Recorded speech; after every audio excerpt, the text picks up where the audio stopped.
Freddy, you are beautiful to me. Thank you. Thank you very much. Good morning. I'm Amy Khan. I'm a board member here at Center for Spiritual Living Denver, and I want to welcome you to our live broadcast. We are a loving, expansive, powerful, and prosperous community in the heart of Capitol Hill and here online. Our primary concern is always for the well-being, support, and growth of our community. And we are so grateful that you have chosen to join us today to watch this service. We plan on being here every week on our virtual platform so that we can encourage and uplift each other and stay connected. So some announcements. We will continue to meet online for the coming weeks, at least through June, and July will be determined later this month. In the meantime, please feel free to share ideas in the chat or by emailing info@csldenver.org, and we'll listen. Know too that we're here for you, and so grateful that you have joined us this morning. We will continue to hold each and every one of you in prayers. We'll be having a virtual fellowship via Zoom after service today.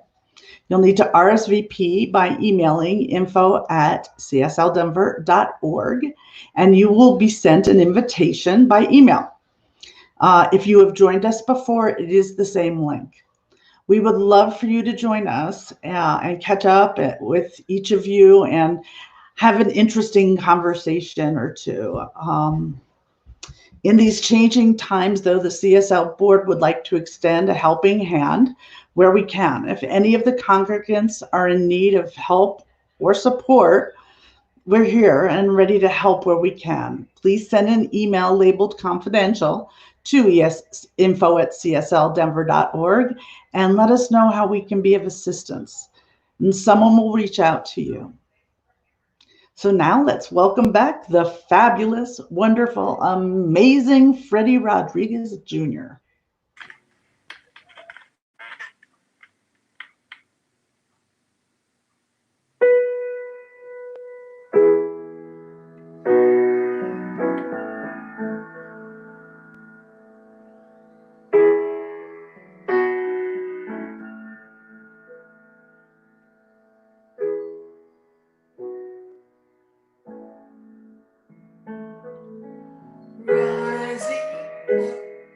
With spirit, rising with love, rising with spirit and love,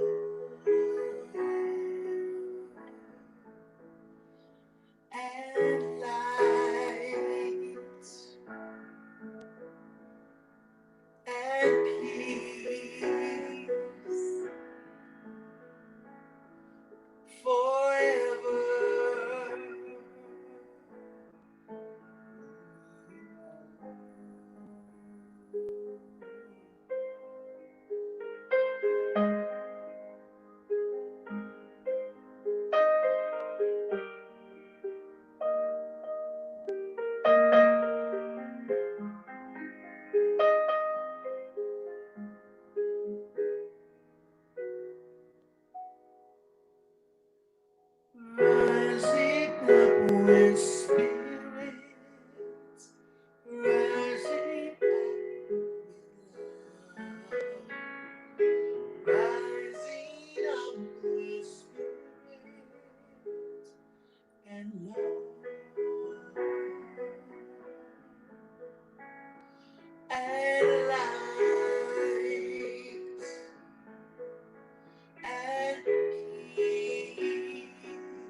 Wow, thank you very much, Freddy.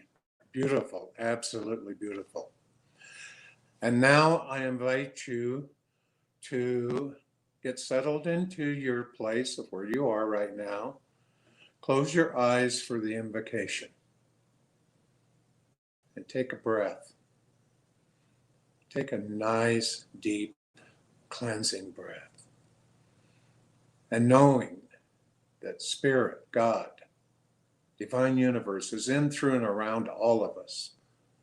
And as we rise up with Spirit, we absolutely know we are with that one source, that one love, that one divinity. And being with that one divinity, we know we are blessed.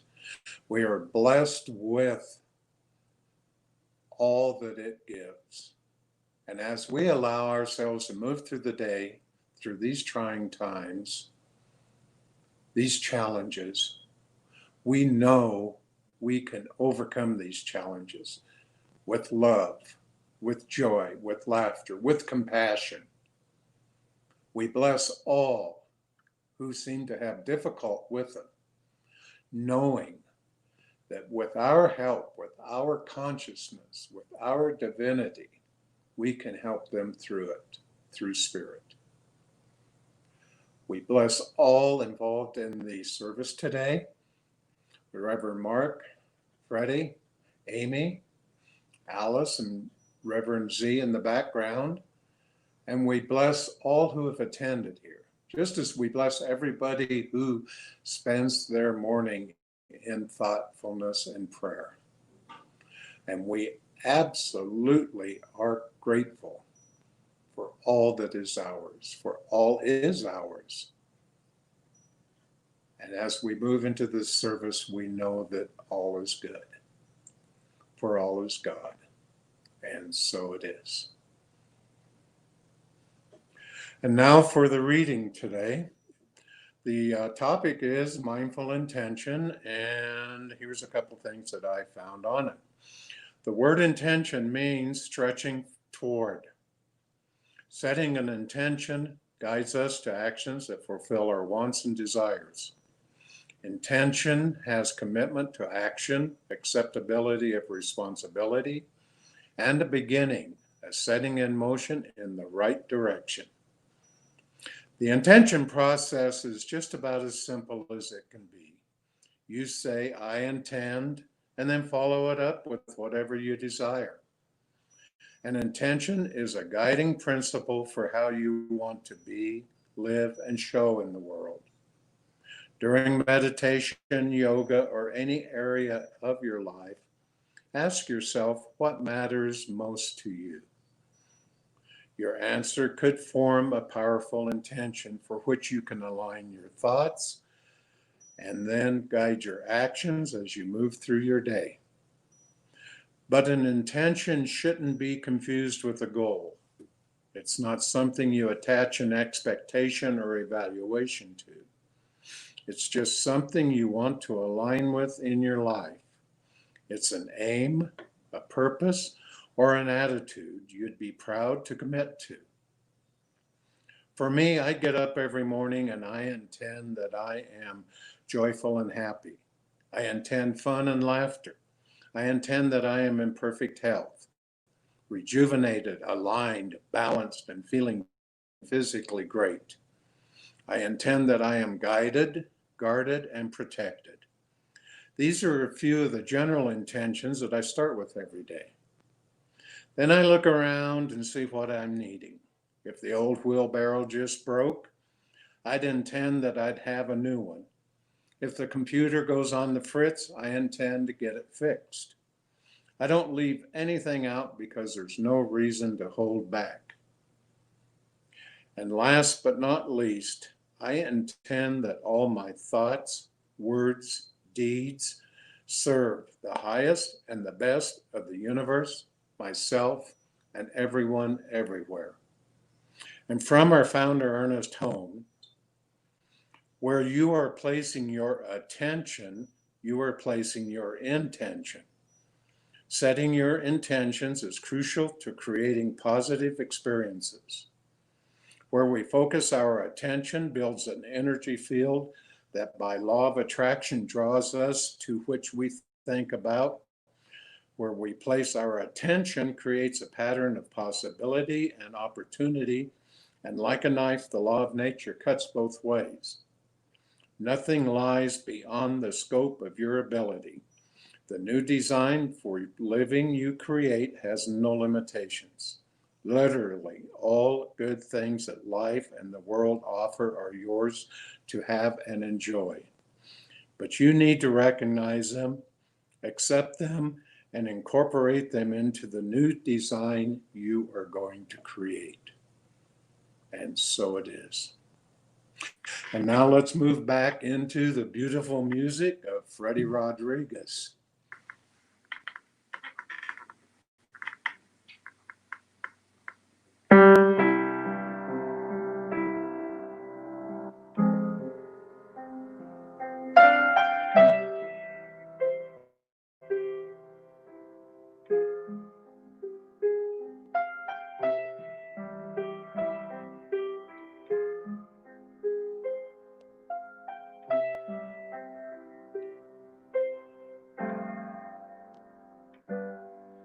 My faith in you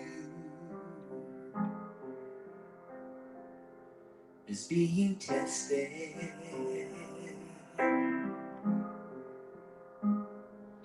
The more I think like you, it's a great investment.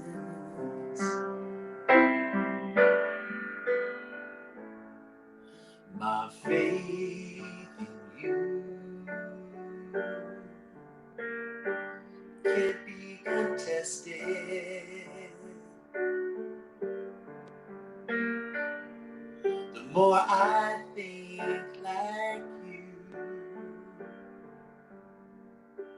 I'm more enlightened.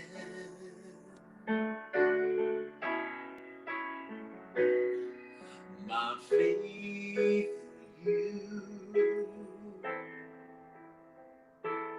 will surely lift me.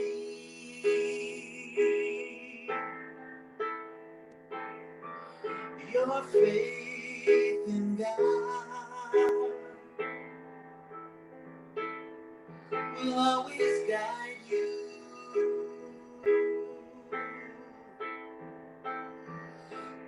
Faith in you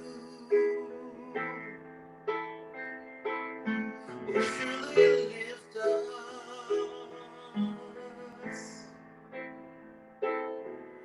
Our faith in you always protects us.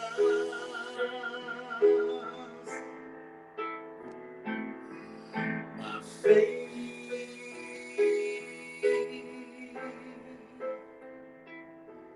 your faith,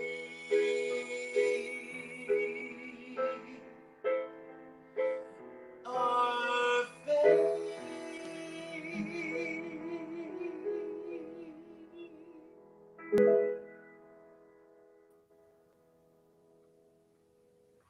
That was wonderful, beautiful, very good. Thank you so much, Freddie, for that wonderful music. I always love listening to you. And thank you, everybody, for being here today. And I know there's so much content we could choose and so many places we could be, but I want to honor you for being here and with Centers for Spiritual Living Denver and being online with us today as part of this wonderful and glorious community.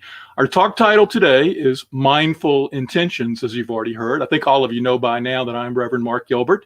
I'm Global Services Coordinator for Centers for Spiritual Living, and I'm here to talk about intentions. And we've already heard a few quotes and a nice quote from Tim about how to create intentions, a way to bring it into your life. But we're going to delve a little bit deeper into this topic for the next few minutes. Now, I don't know how many of you read the little blurbs that come out on social media that talk about what the talk is going to be. But I wanted to read a couple of the last lines for the blurb that I think Alice and others were sending out this week about what I was going to talk about. And it said, we have to pay attention to what we intend. We don't want to create our life or our experience by default. Our intentions need to be nurtured with awareness, with faith, with practice. You read that again. We have to pay attention to what we intend. We don't want to create our life or experience by default.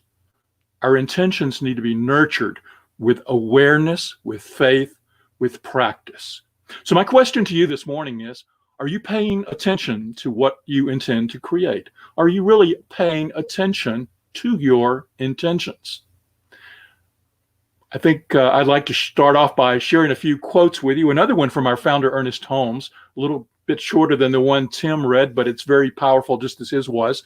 Holmes wrote, "We are so intimately connected with the universal creative God power that it's impossible to get away from it. Hence, we never have to wonder whether or not we're in touch with it. It is where we are, and we are in it. It is in us. It's around us and flowing through us. We give direction to it.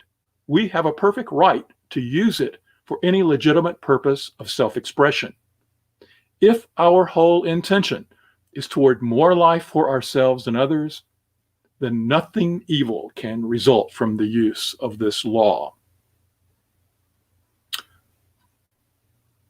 One of my wife's favorite spiritual teachers has a few little sayings he likes to repeat often. And one of those, which has become sort of a watchword around the house when something might not go right, is this spiritual teacher says, intent is the building block of the outcome. Intent is the building block of the outcome. So when we don't get the outcomes that we're desiring, we have to remind ourselves to look at our intentions and were we mindful about them. A few other quotes for you.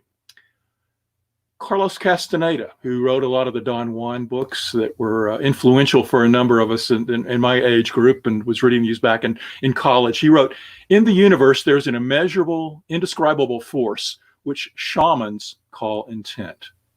And absolutely everything that exists in the entire cosmos is attached to intent by a connecting link." A couple of more contemporary spiritual teachers. Wayne Dyer, who passed not too long ago, he wrote, "You get what you intend to create by being in harmony with the power of intention, which is responsible for all creation." Finally, Deepak Chopra writes, "Everything that happens in the universe starts with an intention." And he also wrote, "I place my intention into the vast ocean of all possibilities and allow the universe to work through me." Now, by now, you're saying, okay, enough with the quotes, Mark. Stop it. I get it. You're really hammering on the fact that we need to be looking at our intentions. In fact, if you've been long for the Science of Mind studies, you know about the importance of intentions and how intentions create our existence, create our life. But sometimes we don't get what we want in this external world. Sometimes we look around and say it's less than what we want. And we have to ask ourselves, why is it, if we're so versed in the power and understanding of the power of intentions, why is it that we're not mindful about our intentions to a degree that we're continuously manifesting what we want? Now, I've written and done a number of videos on my YouTube channel about this very topic. I think one of my favorite ones is when the law of attraction appears not to work. And I use the word appears because it is working in those moments when it appears not to be. But there are so many times we don't get what we want or think that we want. And there's a lot of barriers and reasons as to why our intentions are not manifesting for us. More than I can cover in the few minutes that we're together this morning. But I want to highlight a couple and then dwell a little bit more on the third one. The first one that I want to mention as to why we might not always get what we want is because we live in a world of form that is continuously distracting to us. You know, we can get on the meditation cushion, or we can write in our journal our intentions, and we can be inside ourselves and be aware of the great things that we want to manifest as a spiritual being living this human experience. And then we bump into the world out there, and the world out there can be so mesmerizing and captivating to us that it distracts us away from the intentions that we were carrying in our mind and heart just a few moments ago.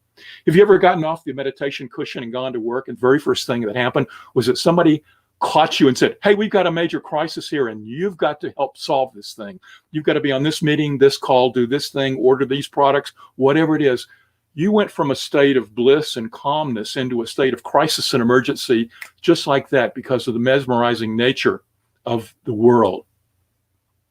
Similarly, you can be coming out of one of our wonderful Science of Mind classes, and this has happened to me. I'll leave on a high from one of our classes, and I'm driving home, and somebody cuts me off. And all of a sudden, I'm out of that blissful state of unity and oneness, and upset about this person who broke in front of me or did something in the traffic that was less than what I wanted to occur. The world around us all the time bumps into us and gives us distractions that bring us out of our mindful intentions. So that's the very first one I want to highlight. And it's actually a subset of the one that I think is a major reason why we don't often manifest our intentions. And that is that we have inconsistent intentions. And our inconsistent intentions are demonstrated by our inconsistent thoughts, our inconsistent words, and our inconsistent deeds out into the world. It's one thing to say that I want a new career and I want to manifest this new career, and I know that it's coming into my life in this moment. Yet at the same time, there's these thoughts that dwell up within me that say, well, who are you to use your special talents and abilities in the world to create a career? Who are you to have prosperity and abundance through the work that you are doing? Who are you? Are you worthy? All of that self-judgment and self-doubt comes up. How do you want to let go of your current life? Are you fearful about the unknown? And so these thoughts that they come in and they attack the intention. So on the one hand, we have this mindful intention of creating the greatest career, but on the other hand, we attack that intention with inconsistent thoughts that pick away at it and say, you're not worthy, you're less than, you don't deserve, or bring in fears and doubts. Similarly, if we're looking for a great relationship or a special loving relationship in our lives, we can have that belief pecked away at by thoughts that say, I don't deserve love. Who's going to care for me? I'm boring. I don't have enough money or prosperity. Who's going to be attracted to me in this moment? All of that negative self-talk that can come up can lead to inconsistent intentions and undermine the mindful intention that we're trying to create. We may sit back and say we want to create a world that works for everybody, but then we have thoughts that say, but there are these great powers that are undermining life, and they're not going to let us have the world that works for everyone. And it's so daunting because of this vast size and scope of this world that we seem to be living in. Who am I to create an intention that's going to impact this world that seems so large and greater beyond the scope of me as this little bitty human being? And then we look out at people that we judge as negative or different from us, and we say, yes, I want to create a world that works for all, but what about these people over here who don't believe and act like I do? Do I want to create a world that works for them as well? Each of these are examples of underlying intentions that are digging away at our mindful intentions and bringing an inconsistent intention into our life. But the third one I want to mention, and one that I want to focus on for just a little bit longer this morning, is that when our attentions are on the desires and needs of us as an individual, that sometimes are at the expense of the greater whole. What I want and what I feel that I want and need as this individual walking around in this lifetime is in conflict with what is needed by the greater good of everyone and the planet. I might want money, I want romance, I want a bigger house, I want to go to the store without wearing a mask, I want to go to a restaurant where we can interact freely. I want a car, a better job. I want these things for me. But on the other hand, there's another perspective that we can take where we recognize that we're part of a greater world, a greater whole.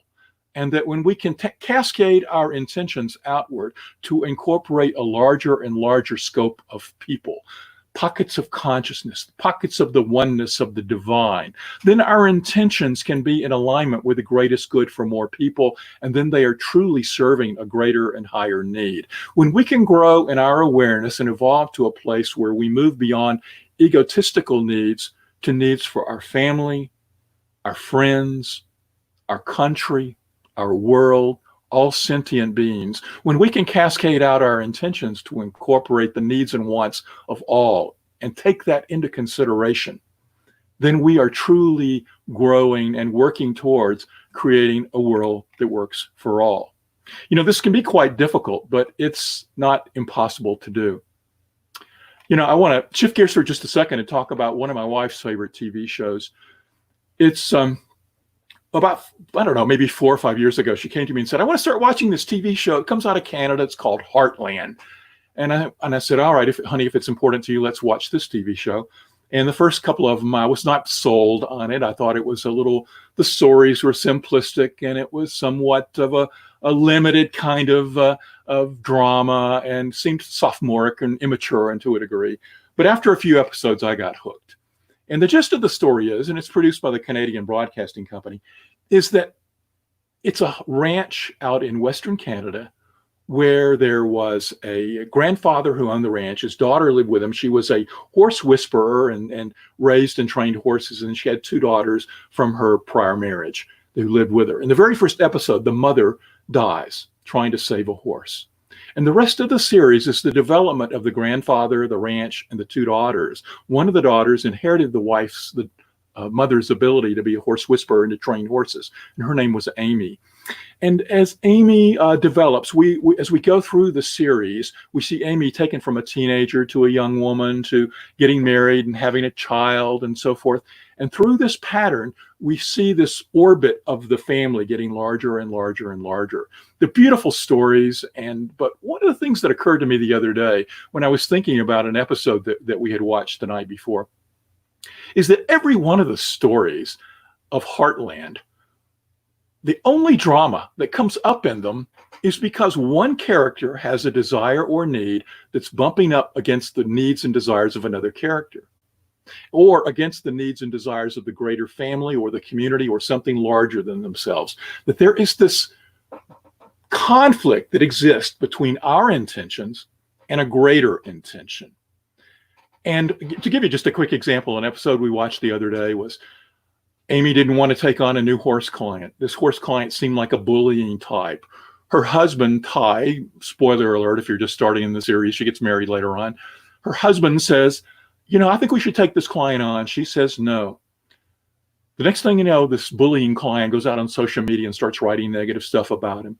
The husband comes back to Amy and says, we should really take this on to stop it, or it's going to hurt our business of training horses. So she, against her better judgment, takes on this client, this bullying client, starts working with his wild horse.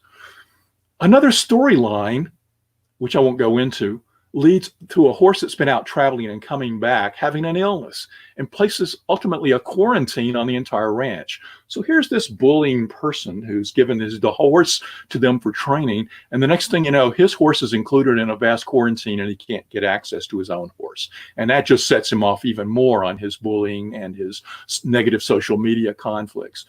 Well, when you step back and look at this story, what you realize is that we've got the bully who wants to create the world and what he wants. We've got the husband, Ty, who wants to avoid negative publicity so their business can thrive. We've got Amy who wants to please her husband. Everybody sort of sits back with their own individual needs and desires and intentions. And that bouncing into each other creates that conflict. Every show you watch, the vast majority of the drama that occurs in those shows relates to intentions that are egotistical, bouncing into other people's egotistical intentions. Now, I highly recommend Heartland. It's a great program, but it's good to watch drama as entertainment. But it's a little more difficult when we look at the world that we consider real around us and see events that are transpiring where egotistical and self-centered intentions bump into one another. Our own personal heartland that we carry within us has been touched in recent days because of the events involving George Floyd.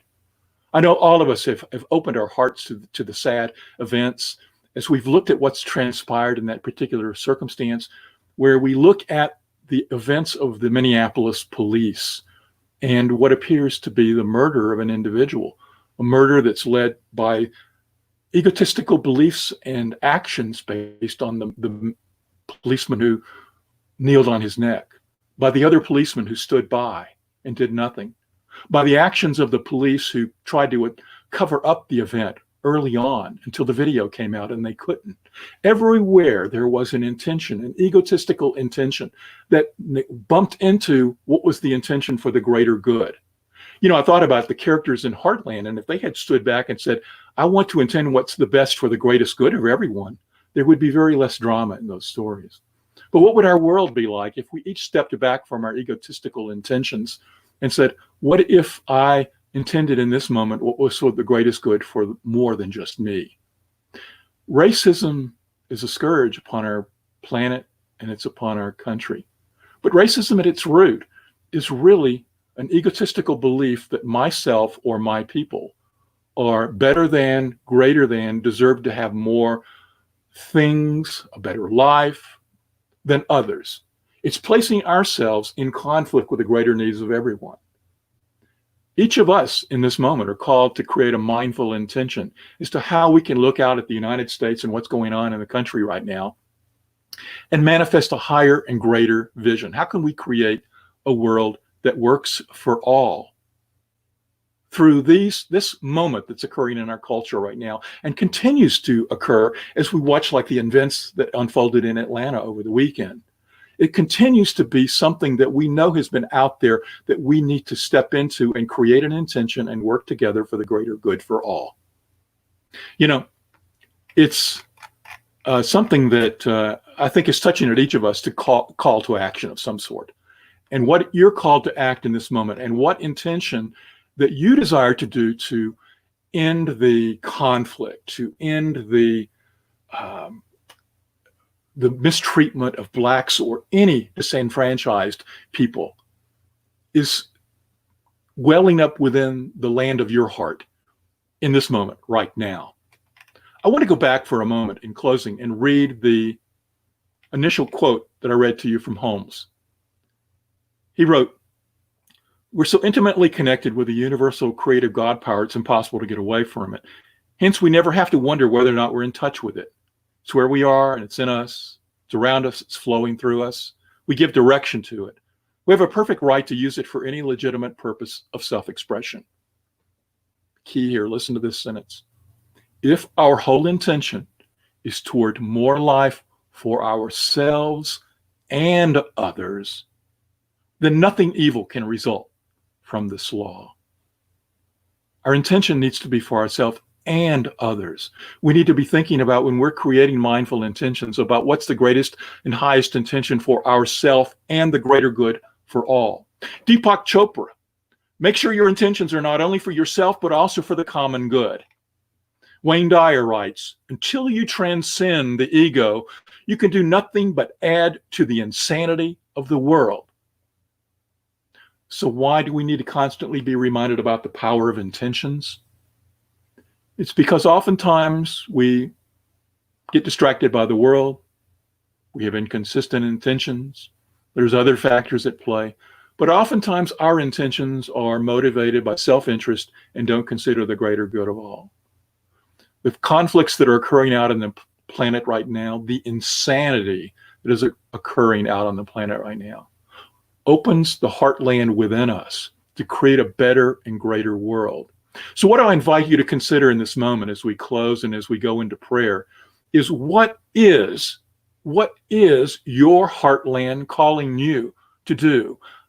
What mindful intention? Is it to march in the streets? Is it to give to the nonprofit that you think is doing the best work? Is it to write your congressman? Whatever it is. And I cannot say for you what is your particular call to action in this moment. But I know there is a mindful intention in all of us to look out at this mesmerizing world of insanity and to say no more. We're going to now step forward with mindful, consistent intentions and action to create a world that works for everyone, no exceptions. Let's pray. It's in this moment that we know and feel and realize the oneness of all of life. We realize there is only one God, one power, one divine essence. It flows through myself. It flows through everyone watching this live stream. It is flowing through everyone on this planet. It flows through all that is. And as I look out upon this world, I know that I have the greatest and highest hopes and desires for this world.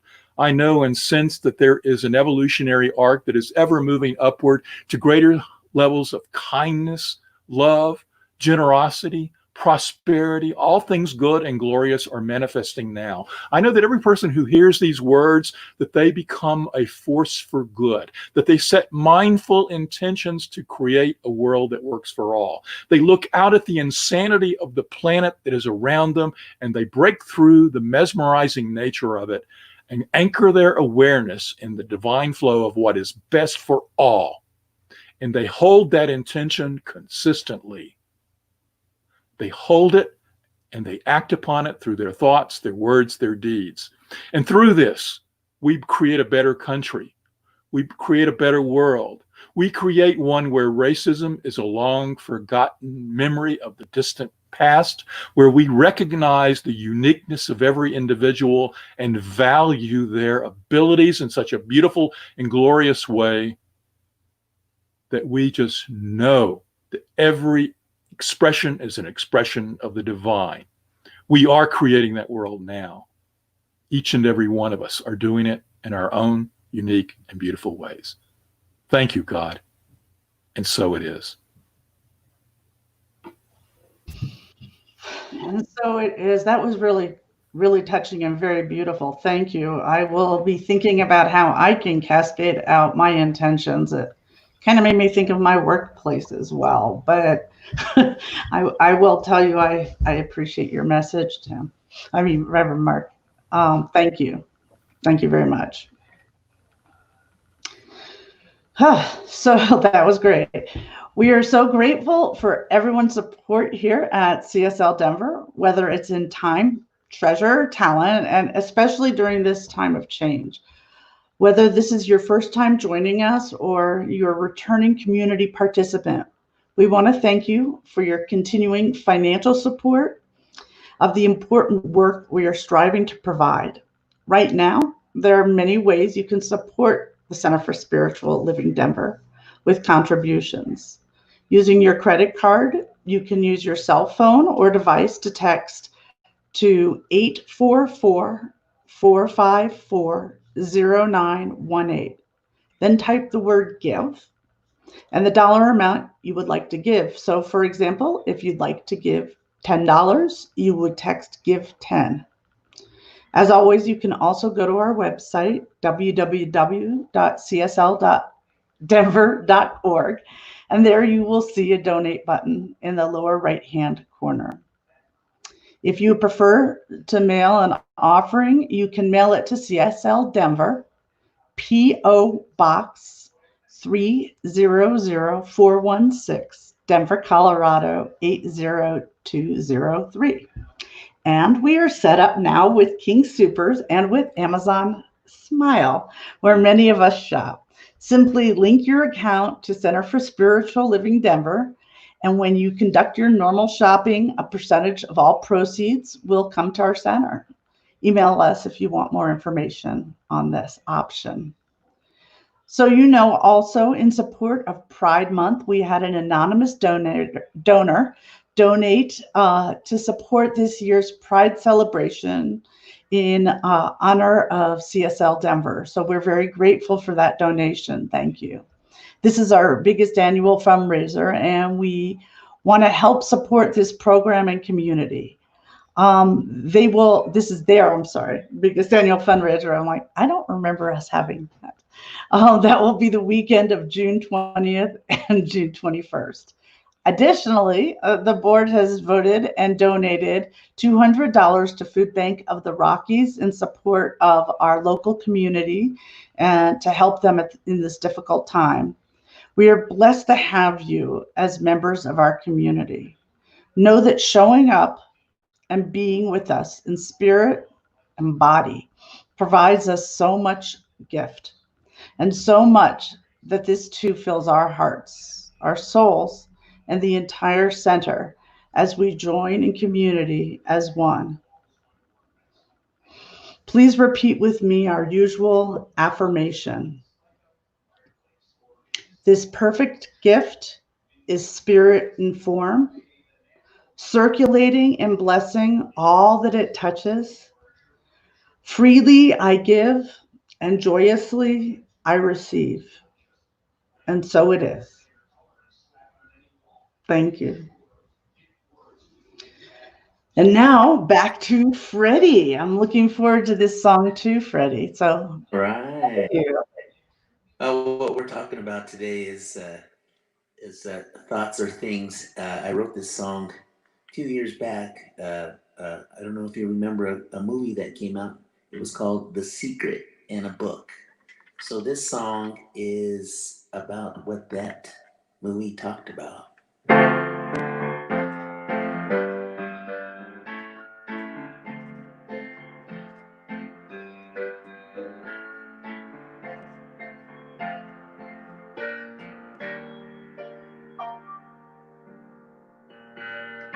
Glory, glory, hallelujah. As the Spirit and you shall receive. Glory, glory, hallelujah. The secret endless possibilities. From the start of time, it was planted deep inside our minds. So remember how it goes, how we're part of this galactic show. Glory, glory, hallelujah. As the Spirit and you shall receive. Glory, glory, hallelujah. With secret endless possibilities. Thoughts are things think pure. They materialize, that's for sure. Why can't we all believe to let the universe give all we need? Glory, glory, hallelujah.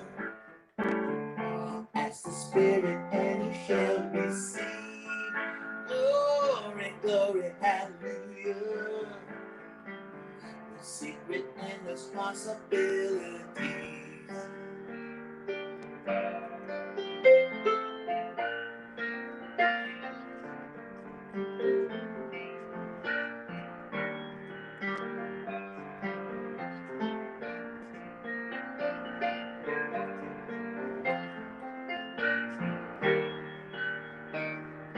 Glory, glory, hallelujah. As the Spirit then you shall receive.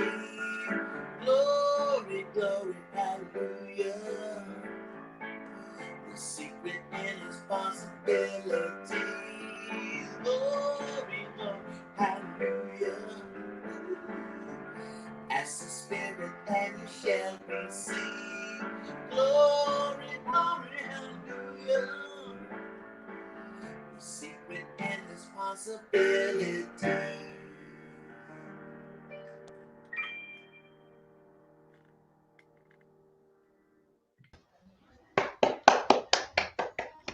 I'm giving you a full round of applause. Okay, bad joke, bad joke. Thank you, Freddie. As always, your music is beautiful, but I won't tell anybody the secret. Okay. In these changing times, the CSL Denver board would like to extend a helping hand where we can. If any of our congregants are in need of help or support, we are ready to help you, and wherever we can, please send an email labeled confidential to info@csldenver.org and let us know how we can be of assistance. Someone will reach out to you. As you may know, we will be also having a virtual fellowship following the service on Zoom. You will need to RSVP by email to info@csldenver.org and you'll be sent an invitation. If you've attended before, please know that you can use the link that you've used in the past. We'd love to have you join us, catch up with each other, and have interesting conversations. Please know that our practitioners are also available for you. For prayer and to work with you.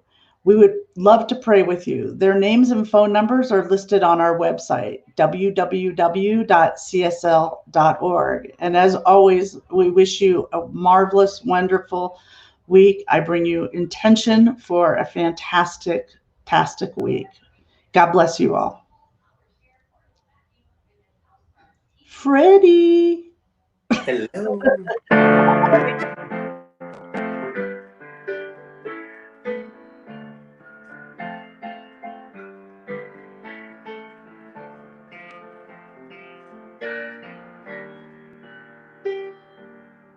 Lots of things they pure, they materialize, that's for sure.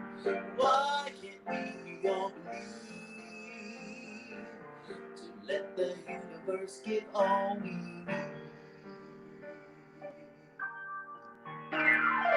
Glory, glory, hallelujah. Ask the Spirit and you shall receive. Glory, glory, hallelujah. The secret and responsibilities. Glory, glory, hallelujah. Ask the Spirit and you shall receive. Glory, glory, hallelujah.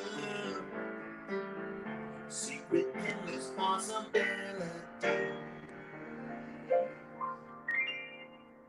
Have a great week, everybody.